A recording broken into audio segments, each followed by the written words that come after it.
Narito ang ating pinakahuling satellite image kung saan may minomonitor nga tayong low pressure area sa loob ng ating Philippine Area of Responsibility. Kaninang alas 3 ng hapon, ito ay huling namataan sa layong 1,040 kilometers east ng southeastern Luzon. Etong low pressure area na ito, medium ang tsansa na maging isang ganap na bagyo in the next 24 hours. Nakikita nga rin natin posibleng ma-reach nito ang tropical depression category by late tomorrow o hindi kaya by Thursday.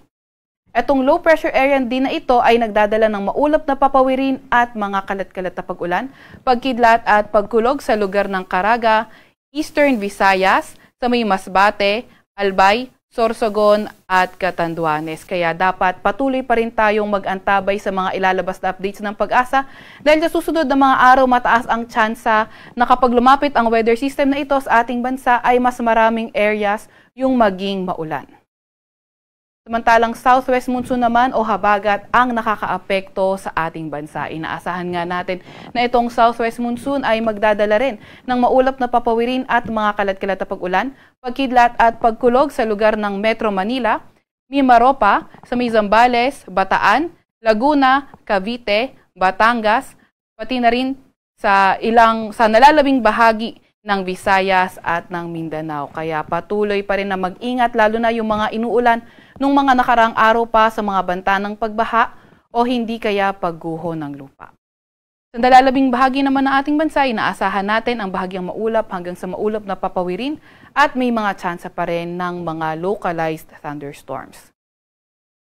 Naglalabas nga rin tayo ng weather advisory. Ito ay updated ng alas 5 ng hapon kung saan 50 to 100 millimeters na mga pag-ulan ang inaasahan natin ngayon hanggang bukas ng hapon sa Negros Oriental, Negros Occidental, Antique, Northern Samar, pati na rin sa may Eastern Samar. Kapag 50 to 100 millimeters na pag-ulan ang inaasahan natin, localized flooding, posible sa mga urbanized, low-lying o kaya sa malalapit sa rivers at landslide, posible sa mga highly susceptible areas. Bukas naman ng hapon hanggang Thursday ng hapon, 100 to 200 millimeters na mga pag-ulan ang posible sa Antique at sa Negros Occidental. Pag 100 to 200 millimeters na mga pag-ulan ang inaasahan, numerous flooding likely sa mga urbanized, low-lying or near rivers at landslide likely sa mga moderate to highly susceptible areas. Samantalang 50 to 100 millimeters na mga pag-ulan naman posible sa Palawan, sa Occidental Mindoro, Aklan, Capiz, Iloilo, Guimaras, Negros Oriental, Catanduanes, Northern Samar at Eastern Samar. Itong mga paulan na ito ay dulot nga na epekto ng southwest monsoon at yung minomonitor nating low pressure area.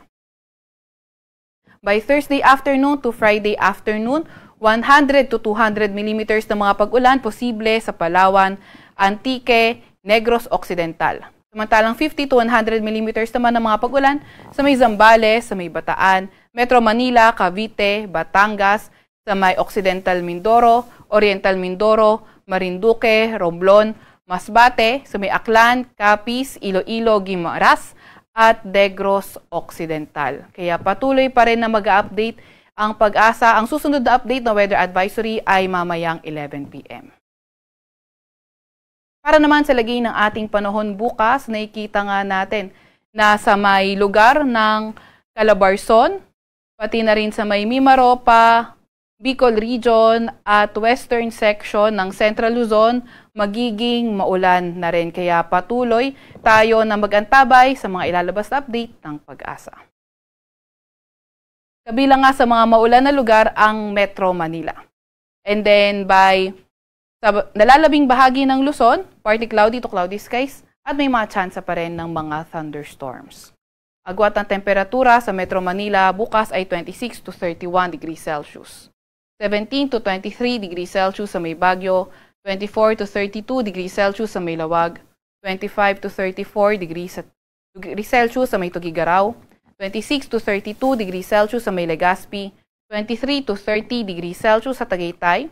Agwat naman ng temperatura sa Puerto Princesa ay 25 to 31 degrees Celsius at 25 to 30 degrees Celsius naman sa may Kalayaan Islands. Para naman sa lagay ng panahon sa Visayas at Mindanao, nakikita nga natin na sa buong Visayas, maulan na, pati na rin sa northern at western section ng Mindanao area. Sa nalalabing bahagi ng Mindanao, mas magandang panahon at may mga tsansa pa rin ng mga localized thunderstorms. Agwat ng temperatura sa Cebu, 25 to 30 degrees Celsius. Gayon din naman sa may Tacloban. Sa Iloilo ay 25 to 31 degrees Celsius, 25 to 31 degrees Celsius rin naman sa may Zamboanga. Sa Cagayan de Oro ay 24 to 30 degrees Celsius at 24 to 32 degrees Celsius naman sa may Davao. Para naman sa lagay ng ating karagatan, wala pa rin tayong nakataas na gale warning sa kahit na anong dagat baybayin ng ating bansa. Para sa 3-day weather outlook na mapangunahing syudad natin, nakikita nga natin sa Metro Manila, Legazpi City, pati na rin sa malaking bahagi ng Southern Luzon at ilang bahagi ng Central Luzon, maulan pa rin Thursday until Saturday. So nakikita natin western section ng Mimaropa ay magsisimula na ang occasional rains from Thursday until Saturday. Para naman sa Metro Manila and also sa western section ng Calabarzon at western section naman din ng Western Visayas ay posible yung mga occasional rains starting by Friday. So pag sinabi natin occasional rains, posible yung maulan halos buong araw at bugso ng medium to heavy rains. Agwat ng temperatura sa Metro Manila ay 25 to 30 degrees Celsius. 17 to 23 degrees Celsius sa may Baguio City at 26 to 31 degrees Celsius naman sa may Legazpi City. Para sa 3-day weather outlook ng mga pangunahing syudad sa Visayas, sa Metro Cebu, Iloilo City, at Tacloban City at malaking bahagi ng Visayas, inaasahan nga natin yung maulap na papawirin at mga kalat-kalat na pag-ulan, pagkidlat at pagkulog. So yung occasional rains, banggitin lang natin muli na starting Thursday until Saturday, posible occasional rains sa may western section ng Visayas. So inaasahan nga natin occasional rains, moderate, bugso ng mga moderate to heavy rains. Agwat ang temperatura sa Metro Cebu ay 25 to 31 degrees Celsius. 25 to 30 degrees Celsius sa may Metro Cebu o sa may Iloilo City at 26 to 30 degrees Celsius naman sa may Tacloban City. Para naman sa 3-day weather outlook ng mga pangunahing syudad sa Mindanao area, sa may Cagayan de Oro City at Zamboanga City, nakikita natin na tuloy-tuloy pa nga rin yung mga paulan at sa may Metro Davao ay Thursday until Saturday, partly cloudy to cloudy skies condition pa rin at may mga tsansa ng mga localized thunderstorms. Yung mga kasamahan natin sa Regional Services Division, patuloy na maglalabas ng mga thunderstorm advisory, rainfall advisory o hindi kaya heavy rainfall warning kung kinakailangan. Agwat at temperatura sa Metro Davao ay 24 to 33 degrees Celsius.